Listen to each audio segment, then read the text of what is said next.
નુકસાન મોટા પાયે થયું છે, તો આવા સંજોગોમાં આ પરિવારોને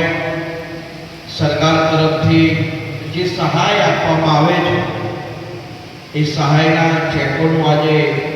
વિતરણ કરવાનું છે અને આ ચેકોના વિતરણના કાર્યક્રમમાં મારી સાથે ઉપસ્થિત તાલુકા ભાજપના તાલુકા પંચાયતના પ્રમુખ માનનીય શંભુભાઈ, આપણી આજ તાલુકા બેઠકના સદસ્ય અને તાલુકા પંચાયતના ઉપપ્રમુખ માનનીય હિતેશભાઈ, આપણા બંને મહામંત્રી માનનીય વાલાભાઈ પરમાર, માનનીય દશરથભાઈ,